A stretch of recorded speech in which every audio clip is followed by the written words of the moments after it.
dostlar, başlıyoruz. Tabii her zaman olduğu gibi konumuzdan. Alo. Merhabalar, hoş geldiniz Murat Bey. Hoş bulduk Ufuk Bey. Merhabalar. Nasılsınız? İyiyim, teşekkürler. Sizler de iyisinizdir inşallah. Bizler de iyiyiz. Çok teşekkür ederim. Murat Berke Üstündağ, kendileri gayrimenkul değerlendirme uzmanı. Yanlış telaffuz etmiyorum değil mi? Yok, doğru. Doğru, gayrimenkulle ulaşıyoruz. Girizgah yapmadan önce ya emlak sektörü böyle yeni tanımlar mı doğurdu? Oradan bahsetmek ister misiniz? Yani ilk defa duymuyoruz bu tanımı da. Hani 10 sene önce duymadım. Hani abi ana tabirle yuvarlıyorum. Emlakçı, işte gayrimenkulcü gibi öyle tabirler vardı ama gayrimenkul değerleme uzmanı neyi değerliyoruz? Neyin gayrimenkulü desem? Şöyle söyleyeyim, 21. yüzyılın yeni kelimesi diyebiliriz bunun için emlak sektöründe. Biraz sokak emlakçılığının dışında bir gayrimenkulün o bölgedeki fiyatlandırılması, gidebilecek fiyatlandırılması, biraz müşteri odaklı ve yani hem alıcı müşterisi hem satıcı müşteri odaklı çalışma yöntemi diyebiliriz. Yani sokak emlakçısından biraz dışarıdayız. Anladım. Yani tekil bazda tık tık böyle kapıyı çalma değil de portföy oluşuyor. Yani onu kurumlara pazarlıyorsunuz sanırım Evet. gibi. Daha böyle bir plaza dili mi diyeyim ne diyeyim bilemedim, kıvıramadım. Evet. Plaza dili diyebiliriz buna. Eyvallah. Ben yine kendi duyurumu yapayım bu arada. Ya yine felaket bir trafik var dostlar. Ben yine otoparktan, yani arabanın içindeyim format gereği de. Bir de güvenli sürüş tekniği de var. Onu da risk etmemek adına bugün de otoparkta arabanın içerisinden konumla birlikte sizlere değerli bilgileri paylaşacağım.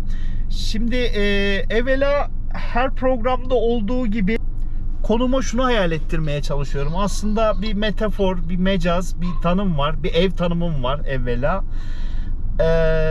Ev aslında bildiğimiz, yani hali hazırda yaşadığımız ev. Nedir dersek, hani Anadolu'ya da gitsek, metropollere de gitsek, metrekareler ya da içindeki mobilyalar ya da malzeme kalitesi değişse de barınma ana alan ihtiyaçları değişmiyor. Bunlar nedir? Mesela her evin olduğu gibi bir girişi var. Pencereden ya da bir yerden giremiyoruz. Yani müstakil bazı bahçeli evlerde bahçeden tık kapıyı açıp giriyoruz ama genelde giriş ve diğer alanlara da bizi yönlendiriyor. Daha sonra genelde yaşadığımız metropollerde konut tiplerinde bizi mutfak karşılıyor. Mutfakta ne yapıyoruz? Yemek yiyoruz. Yemek pişiriyoruz. Sabah kahvaltımızı yapıyoruz. Yiyeceklerimize stok yapıyoruz. Belki biraz bize özgü bir Türk kahvesi yapılır. İki sohbet, goy goy ya da dedikodu yapıyoruz. Biraz da sosyalleşme alanı. Daha sonra salona geçtiğimizde salon böyle günü kapatmadan hafif böyle işlerimizi toparladığımız, sonra abi ana tabirle iki pijama çekip televizyonun karşısında zihin boşalttığımız bir alan.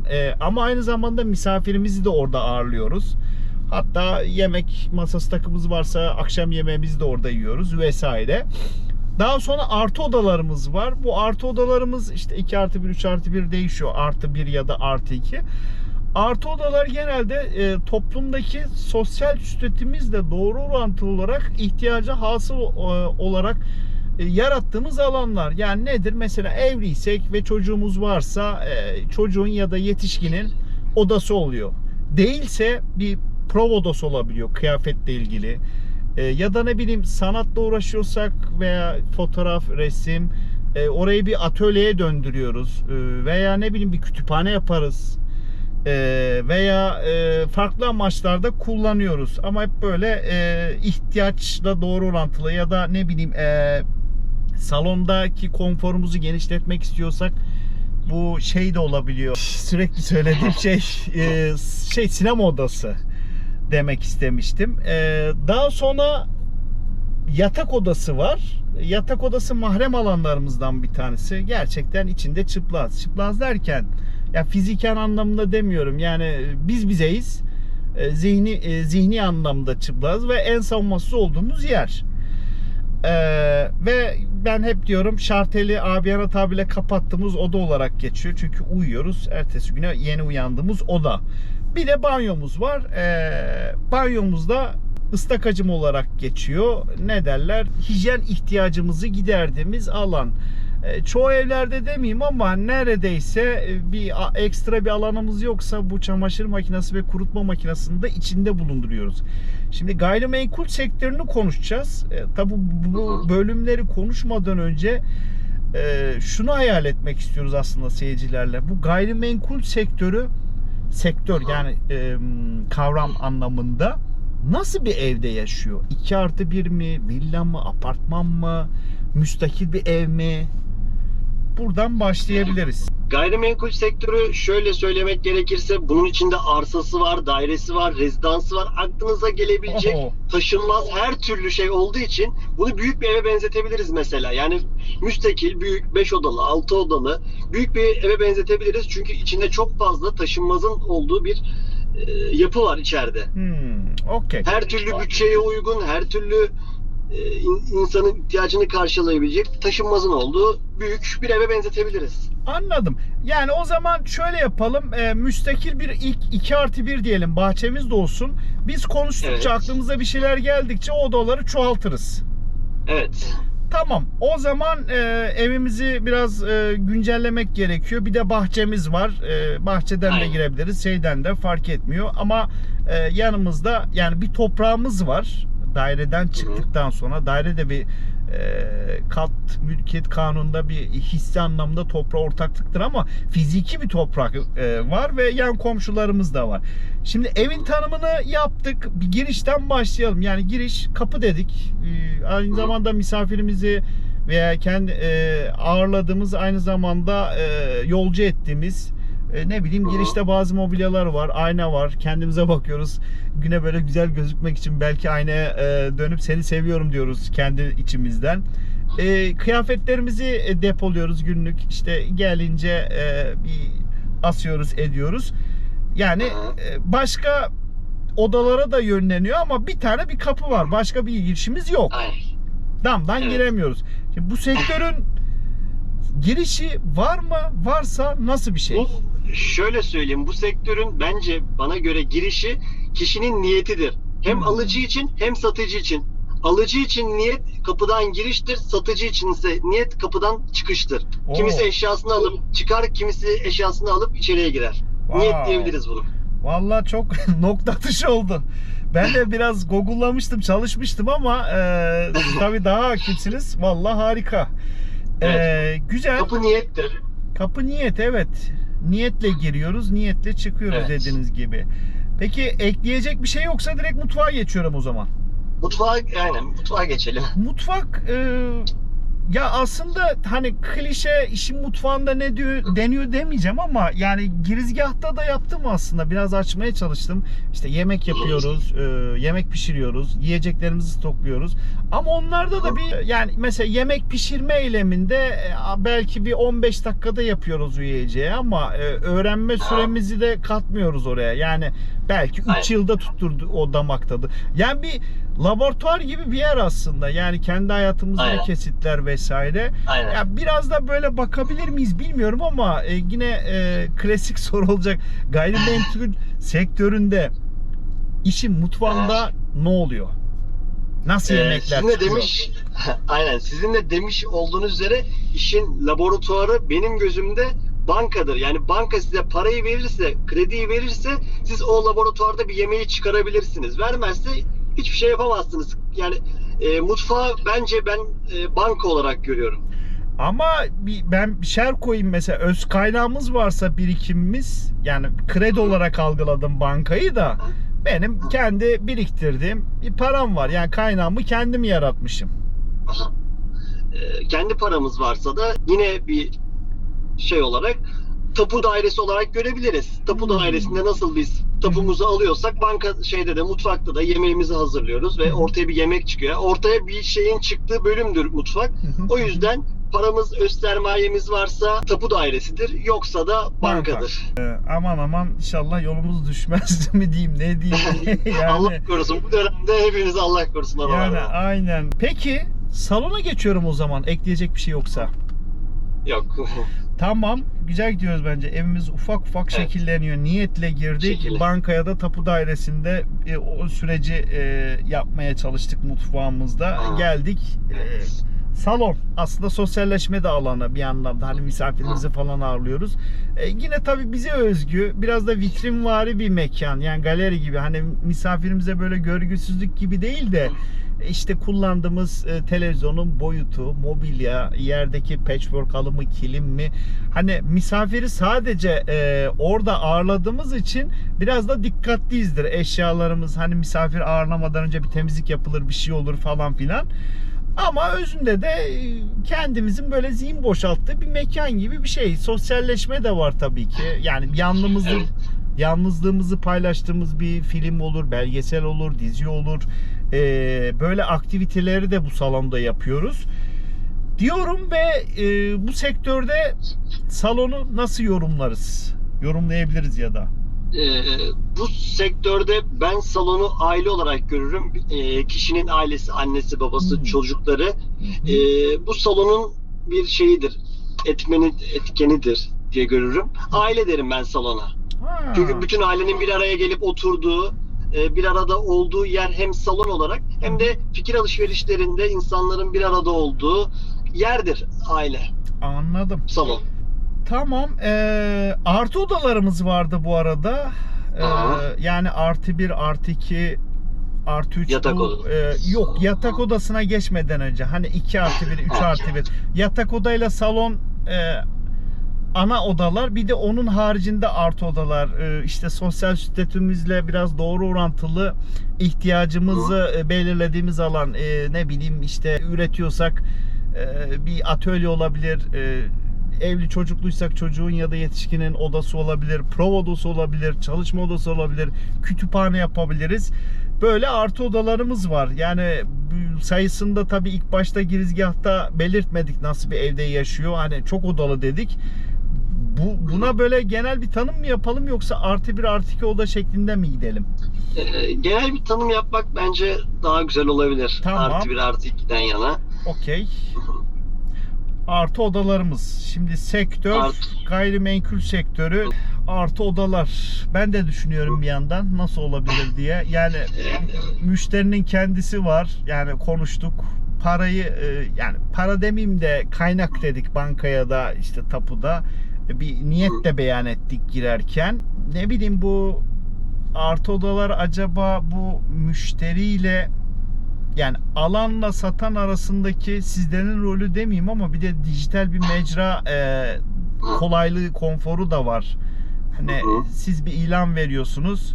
O ilana bakıyorum. Ben talip oluyorum. Bir iletişim kuruluyor aslında. Bu iletişim araçları mı desek bilemedim. İletişim araçları demek daha mantıklı. Ben şöyle düşünmüştüm kendi açımdan. Artı odaları gayrimenkul danışmanı olarak görmüştüm. Çünkü doğru bir ev, doğru bir gayrimenkul danışmanıdır. Doğru kişi, şimdi kişinin isteğine göre, şimdi 3 artı 1 ev isteyen kişiye 1 artı 1 biz ev satamayız. Doğru. Artı odalar gayrimenkul danışmanıdır. Yani ne eksik ne fazla, kişinin istediği kadardır. Anladım. Konusunda uzman çalışanlar Aynen. demek galiba. Aynen, konusunda uzman çalışanlar diyebiliriz. Artı odalarımız Artı bunlarla. odalar. Peki. Çünkü buyurun. Artı odaları şöyle diyebiliriz. Mesela 2 artı 1 ev isteyen kişi 3 artı 1 vermek mantıksız olur. Çünkü 2 artı 1'lik bir düşüncesi var. Gayrimenkul danışmanı da buna göre bir plan program çizip ona göre müşterisine doğru portföyü yönlendiriyor. Öyle söyleyeyim. Artı odaları gayrimenkul danışmanı olarak değerlendirebiliriz. Peki geldik yatak odasına. Mahrem alanlarımızdan biri. Aynen. Yani çıplağız diyorum. Fiziken de çıplak olabiliriz. Yazın klimamız vesaire bir şey yoksa soğutmamız affedersin. Donla yatıyoruz. Kadın ya da erkek. Bir şey değişmiyor yani. Eşimizde ya da. Çünkü sıcak. Pişmemek için. Ama dingin bir oda. Yani biz bize baş başa kaldığımız, ben uyku kuluçkası diyorum. Doğru tabirimi bilemedim ama uyku ihtiyacımızı da orada gideriyoruz. Yeni güne de o odada başlıyoruz. Eğer hani bir fantazimiz yoksa, ne bileyim bir salonda bir çekyatta kıvrılmadıysak ya da eşimizden bir ceza yemediysek salonda yatma anlamında Yeni güne uyanıyoruz. Mahremin dibi diyorum. Mahrem odalarımızdan bir tanesi. Yatak odası. Şimdi sektörün nasıl bir mahremi olabilir diye ben de düşünüyorum. Yani gizli saklı mı diyeyim bilemedim de mahrem hani başka birilerinin bilmemesi daha sağlıklı olabilecek bir şey. Şimdi sektörün mahremini iki türlü bence görebiliriz. Bir gayrimenkul danışmanının kendi mahremi var. Bir de hem alıcının hem satıcının mahremi var diye düşünebiliriz. Yatak odasında düşünce yapısı, düşünce olarak düşünce diyebiliriz. Alıcının ve satıcının düşünceleri kendi içinde dışarıya, hatta gayrimenkul danışmanına bile söylemediği düşünceleri var. Yani ben bunu bu fiyata satarım, bunun karşılığında şu aracı alırım ya da şu evi alırım. O yüzden ben yatak odasını düşünce olarak görüyorum. Güzel yaklaşım. Yani evet, kişinin en çıplak olduğu yer, yani çıplak olup düşünüyorsun orada. Tabii yani pazar... Artısıyla eksisiyle satayım mı satmayayım mı, alayım mı almayayım mı? Kesinlikle, yani ben de şöyle bir hayal ettim. Yani karşımda bir gayrimenkul danışmanı var, değerleme uzmanı. Bir ev alacağım. Aslında çok yerden fiyat almışım. Ben bir yandan söylediği fiyatı hesokito yapıyorum. Ama karşı tarafa pazarlık gücünü kırmayayım diye çaktırmamaya çalışıyorum. Biraz da laf almaya çalışıyorum. Bir de öteki tarafta kişi de bir kar var, bir kota doldurmak zorunda. Yani bir kar yapmak zorunda ki bana başka bir, ya da ben derken başka insanlara bir şey götürmesi, hizmet götürmesi gerekiyor. O da o bilgiyi kendi zihninde saklıyor ve karşılıklı düşüncelerin savaşı diyeyim, okuyamıyoruz ama kendi içimizden mahrem. Vallahi harika gidiyoruz. Kısa, öz, net ama harika. Geldik banyoya. En sıkıntılı alan. Genelde buralarda zorlanıyoruz ama gözünüz de korkmasın. Ya evet, hijyen ihtiyacımızı giderdiğimiz bir alan ama ben her programda şunu diyorum. Evet, ne bileyim, bir duş alıyoruz işte pis kokmamak için. Dişimizi fırçalıyoruz ağzımızın güzel kokması için. Ne bileyim, böyle sabah kadın ya da erkek olalım, bazı bakım malzemelerimizi ya da akşam bakımımızı yapıyoruz. Ama bütün bu eylemler vücudun sağlığı için, yani işte diş, ne bileyim işte var olan sağlığı korumak için. İşte duş aldığımızda o su aslında beden de istiyor. Auromuz değişiyor. Temizlikle birlikte. Ya bir tazelenme alanı gibi bir şey. Evet, özünde hijyen ihtiyacımızı gideriyoruz. Tabii bir de kayıt dışı, off the records, rahatlama alanı. Yani sıkıştığımızda gittiğimiz mekandan biri. Şimdi gayrimenkul sektörü, banyo, zorlasak mı zorlamasak mı bilemedim. Var mı böyle bir alan? Zorlasak mı zorlama, ben de biraz onu düşündüm. Zorlayayım mı zorlamayayım mı? Türkiye'den biraz düşündüm. Şöyle bir cümle kuracağım. Ben bu işin banyosunu tapu müdürlüğündeki tapuda çalışan kişi olarak söylemek istiyorum. Çünkü bütün işimizi o görüyor. Yeri geliyor para veriyoruz, yeri geliyor vermiyoruz. Yani biraz ben banyoyu tapu müdürlüğünde çalışan kişi olarak görüyorum. Anladım. Çünkü işimizi karşılayan, işimizi gören, işimizi yeri geldiğinde bitiren kişi kendisi. Ben de şimdi siz paylaşınca şöyle bir şey geldi aklıma. Bilmiyorum ne düşünürsünüz. Hani ben dedim ya, tazelenme, biraz aklanma. Şimdi bir satış sonrası bir süreç de oluyor. Kiralama ya da satış diyelim, bir sözleşme yaptınız. Aslında o sözleşme hukuki bir şeydir. Yani bir potansiyel problemlere karşı sizi, tarafları koruyor. Ama sizin aracılığınızda. Yani var olan potansiyel problemlerin bir çözümü de mahkeme oluyor. Mahkemelerimiz yani. Aynen. İşi temizleyen kısım öyle. Evet. Yani acaba bir aklanma yeri derken, temizlenme yeri derken, bu kendimizi korumak adına yaptığımız sözleşmelerin süreçleri ve nihai deneyimliyorsak o süreci de sonunda bir mahkemeden çıkan karar mı desek diye düşünmedim değil. Biraz evet öyle diyebiliriz ama Allah, yani tekrar dediğim gibi, bankadaki dediğimiz gibi, Allah kimseyi oraya, o seviyeye kadar düşürmesin çünkü yani zor bir süreç. Aynen. Hem kira tarafından hem satın alma bölümünde çok zor bir süreç. Allah kimseyi düşürmesin. Ama evet, temizlenmeyi hukuki süreç olarak da söyleyebiliriz. Her şeyin temizlendiği bir yer. Okey. Valla bir çırpıda evimiz şekillendi. Harika. Yani şekillendi. Evet. Ekleyeceğiniz bir şey yoksa benim artı bir bonus sorum var, bir iki tane. Merak ettim daha doğrusu. Yani işte Google'lıyoruz. Yok emlak vergileri böyle mi? Hazır sizde bulmuşken yok kira zam oranı nedir falan. Güncel böyle şeylerden biraz sormak istiyorum ama. Aynen. Bizim bu evimiz müstakil bahçeli bir evdi. Biz Aa! odalarını yerleştirdik. Buranın bir bahçesi var. Vallahi harika. Bak vallahi unuttum. Özür dilerim. Doğru. Bahçemiz var. Yani bahçemizi nasıl yorulmayalım? Doğru. Çok güzel. Şimdi bahçe bize ait bir toprak. Üstünde de evimiz var ama bahçenin de aslında şöyle bir durum var. Hem kendimize gerek estetik gerek fiziksel hem de çevreye hem de aynı zamanda doğaya karşı bir sorumluluğumuz var. Yani bahçe diye çöpümüzü atamıyoruz. Orada bir çöp kovamız olacak. Onun içine atacağız. Bir estetik var. Yani bir ağaç diktik ama yan parseldeki, topraktaki komşunun alanına girmemesi gerekiyor. Nedir? Budayacağız gibi böyle bir durumu da var bahçenin. Aynı zamanda bir salona ya da bir mutfağa bir girişi oluyor. Sorumlulukları olan bir yer. Ama keyifli de bir yer. Yani içine havuz da yapabiliriz. Yasa yani onun bir niteliği müsaitse gibi. Şimdi gayrimenkul sektörü, bahçe ne diyelim? Şimdi ben size konuşurken şöyle bir düşüncem vardı. Bahçeyi ben dış düşünceler olarak nitelendirdim. Aile olsun, arkadaş çevresi olsun. Bunlar dış düşüncelerdir. Şimdi herkesin çevresindeki olan insanlardan daire aldım mı, ev aldım mı bir düşünceler geliyor.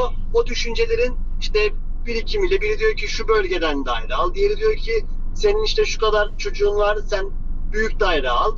Düşünceler diyebiliriz bahçeye. Anladım. Yani fısıltı gazetesi diyeceğim ama tam o da değil de anladım. Okey. Valla bitti değil mi? Kesin evimiz. Kesin. Yine pot kırmayayım yani. Dış düşüncelerle bitirdik. Evet. Düşünceler geliyor. İşte biri havuz oluyor, diğeri o saksı oluyor. Böyle birleşerek ortaya bir bahçemiz oluşuyor, evimiz oluşuyor. Hatta ben bile bilmiyorum, katılır mısınız? Aklıma şöyle bir şey geldi havuz deyince. Havuzda da gerçekten ya havuz evet bir iki yüzüyoruz ediyoruz, bir sportif aktivite, bir görselliği de var. Havuz başında bir misafirimizi ağırlıyoruz ama havuzda hani bir bilgi birikimi, know-how dediğimiz bir şey var ya, o da olabilir aslında. Evet. Yani sektörün birikimi, çalışanların olsun, yöresel, bölgesel gibi sanki öyle yorumlayabiliriz gibime geldi. Evet. Çünkü öyle. o know-how'larla bir sonraki müşteriye daha veya bir yapacağımız yatırıma daha donanımlı gitmiş oluyoruz bir şekilde katma değer olarak. Peki benim aklıma gelen soru şuydu, yani sesli düşünüyorum, spontane yine. Bu işin zorluğu mutlaka vardır. En zoru dediğimiz bir şey var mı? En zoru dediğimiz kısım şöyle söyleyeyim. Şimdi hem alıcı tarafını biz yönlendiriyoruz hem satıcı tarafını yönlendiriyoruz. İki kişi arasında bir köprü oluşturuyoruz. Bu köprüyü oluştururken kullandığımız dil, hitap şekli, kişiye olan yaklaşımımız, yani kişiye olan yaklaşımımız, hitap şeklimiz bize milyonlar da kazandırabilir, milyonlar da kaybettirebilir. Ama bizim olmayan paradan kaybettiriyor, öyle söyleyeyim. Ama itibar da gidiyor, itibar da geliyor. Asıl önemli olan o, paradan ziyade. Anladım. Aynen. Bu işin zor kısmı, bu işin yapmak isteyen arkadaşlar için de söylüyorum. En zor kısmı hitap ve doğru yaklaşım. Doğru yaklaşımla, hitapla her şeyi, satmaz dediğimiz adama mal sattırırız, almaz dediğimiz adama mal aldırırız, öyle söyleyeyim. Anladım. Yeter ki doğru bir dille hareket edelim. İkinci sorumu da siz arada sordunuz, hatta biraz açtınız. Yani şu özünde bu işe talip olmak isteyen, yani tam bir eğitimi yok, multidisiplin diye biliyorum. Yani hem ekonomi de bileceksiniz, az çok estetikten de anlayacaksınız. Bir iç mimarlık, mimarlığı, uzmanlığı alanı gibi olmasa da bir de piyasayı da takip edeceksiniz vesaire. Çok disiplini barındırıyor. Aynı zamanda bir kurumda çalışıyorsanız da sürekli eğitim oluyor. Ama yani bir öğüt vermek tabii ki haddimize değil de bu işe yani ben yapmak istiyorum diyene pozitif bir şeyler demek istersek ne diyebiliriz?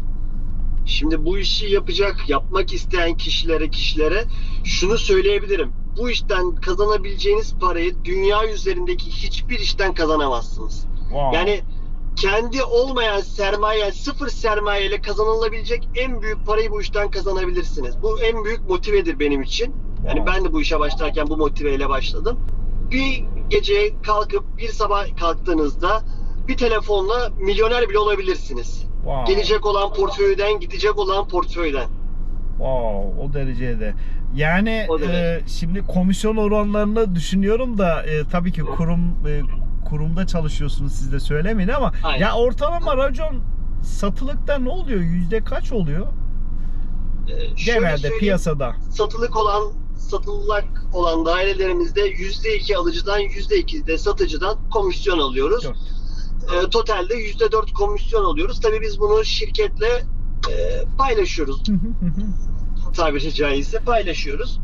Yani Bu güzel bir paylaşma oluyor bu işte. dışarıdaki gayrimenkul bir emlak ofisinde bir kişi kendisi patron diyelim. Patron yani sadece Aha. çalışanı yok. O da mı %4 oluyor ortalama anlamında?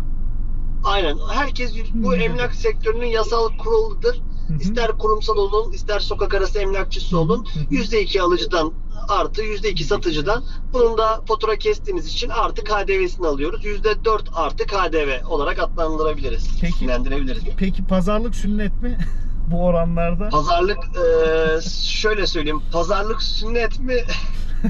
Sünnet ama çok da değil yani. Farz da olabiliyor diyorsunuz. Eyvallah. Aynen. Yani katma değer, yani KDV'sini verdikten sonra ben %4'ünden feragat edebilirim ama ben faturamı keserken %4'ten kesiyorum.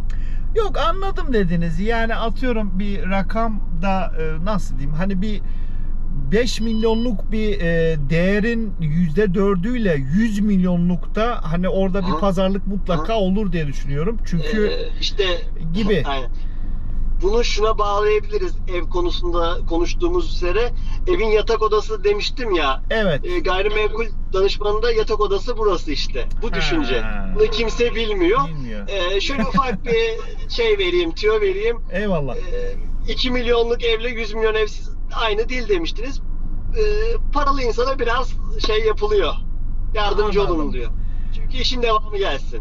O da var tabii. Yani müşteri memnuniyeti denen bir kavram Memnuniyet var. olsun. Evet. Bu işin yatak odası kısmı biraz. Eyvallah. Peki, valla bir çırpıda çok güzel, kıymetli bilgilerinizi paylaştınız. Evimiz de harika şekillendi bence, müstakil evimiz. Teşekkür ederiz Murat Bey. Ben de çok teşekkür ederim. Ben de şu an araçtayım. Siz de sanırım araçtasınız. Araçtayım, evet. Ben de şu an araçtayım. Trafikteyim, o ayrı bir konu da ya bayağı. Valla Teşekkürler. vakit kazandırdıysak ne mutlu bize trafikte. Aynen. Yani umarım Aynen, kaç zamanı dakika olmuş? 28 dakika, hatta 29. Aynen 29'a girdik. Güzel zaman geçti ama 29 dakikada bir yere varamadım. Onu söyleyeyim, Oo, İstanbul trafiği diyelim. Vallahi Aynen. işte maalesef. 10 kilometre falan, 5 kilometre falan geldik. Maalesef. O zaman çok teşekkür ederiz. Hayırlı yolculuklar bu arada. Trafiktesiniz. Çok teşekkür ederim. Sizlere de hayırlı yolculuklar. Sağ olun. Sağ olun. Görüşmek üzere, sağ olun. Görüşürüz. Sağ olun. Evet, kapatıyoruz dostlar. Görüşmek üzere.